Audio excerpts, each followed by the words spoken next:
সন্ধ্যা যখন আসে আমি সকালের জন্য চিন্তা করতে পারি না যে সকালটা আমার জন্য উদয় হবে।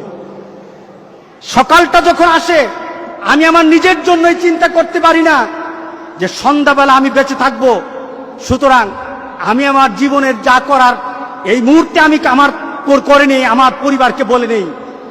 মুহাম্মদ ইবনে ওয়াইস উনি ঘুমানোর সময় তার পরিবারকে বলতেন আল্লাহর হাওয়ালা করে দিতেন, আল্লাহর হাওয়ালা করে দিতেন। ঘুমানোর সময় তার পরিবারকে বলতেন তোমাদেরকে আমরা আল্লাহর হাওয়ালা করে গেলাম, আমি আল্লাহর হাওয়ালা করে গেলাম, আল্লাহর কাছে ছেড়ে গেলাম। ওনাকে বলা হলো প্রতিদিন কেন বলেন? উনি অত্যন্ত আবেগ ভরে বলতেন আমি জানি না এই ঘুমের পরে আমার জন্য আবার এইভাবে দোয়া করার সুযোগ আছে কিনা। আমরা ঘুম থেকে কোন দোয়া পড়ি? ঘুম থেকে উঠে কোন দোয়া পড়ি? আলহামদুলিল্লাহিল্লাযী আহইয়ানা বাদামা আমাতানা ওয়া ইলাইহিন নুশুর। এই যে আমি ঘুম থেকে উঠে মওত থেকে আবার নতুন জীবন পেলাম, আলহামদুলিল্লাহিল্লাযী আহইয়ানা, ওই মাবুদের প্রশংসা যিনি আমাকে আবার জীবিত করলেন। কারণ আমি যখন ঘুমাই তখন আমি মরে যাই, আমি যখন ঘুমাই তখন আমি কি? আমি মরি। আমরা প্রতিদিন তো মরি। আমরা ঘুমের সময় কি দোয়া পড়ি? আল্লাহুম্মা বিইসমিকা আমুতু ওয়া আহইয়া। আপনি কি ঘুমাইতেছেন না মরতেছেন বলেন? হ্যাঁ, এবার দেখি আপনাদেরকে পরীক্ষা নেই দুনিয়ার।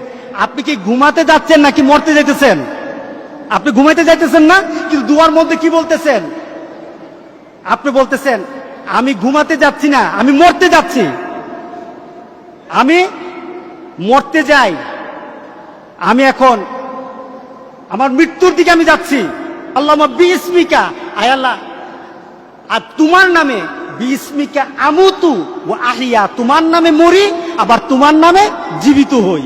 তাহলে আপনি কি করতেছেন? ঘুমে মরতেছেন। আর ঘুম থেকে কি উঠে বলেন আলহামদুলিল্লাহিল্লাযী আহইয়ানা। ঘুমের সময় বললেন মরতে গেলাম, আর ঘুম থেকে উঠে বললেন জীবিত হলাম। এটা কার ইশারায়? টের পাবেন, টের পাবেন, বুঝবেন, নিজের মধ্যে অনুভূতিতে নিয়ে আসতে পারবেন দুনিয়ার জিন্দেগি। আপনি তো প্রতিদিন মরেন, আমি তো প্রতিদিন মরি আবার প্রতিদিন জীবিত হই। এইভাবে যদি নিজেকে চিন্তা করি ইনশাআল্লাহ আখিরাতকে টার্গেট করা আমাদের জন্য সহজ হয়ে যাবে। কি বলেন? ঠিক আছে কিনা বলেন? রাত্রেবেলা কি মরতে যাবেন না ঘুমাতে যাবেন বলেন এবার? হ্যাঁ, মরতে যাবেন ইনশাআল্লাহ। জীবিত করবে কে?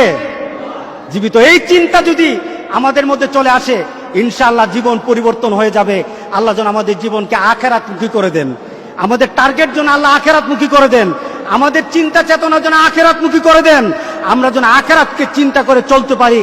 দুনিয়াকে যেন আল্লাহ সুবহানাহু ওয়া তাআলা আমাদের সামনে সুন্দর করে তুলে ধরেন। আমাদের অন্তরে যেন আল্লাহ সুবহানাহু ওয়া তাআলা ধনিত্ব, মর্যাদা এবং আমাদের অন্তরের মধ্যে যেন আল্লাহ সুবহানাহু ওয়া তাআলা ফকিরি উঠে আমাদের মধ্যে যে আল্লাহ সুবহানাহু ওয়া তাআলা গনি বানিয়ে দেন। সবাই বলেন আল্লাহুম্মা আমিন। আসসালামু আলাইকুম ওয়া রাহমাতুল্লাহি ওয়া বারাকাতুহু।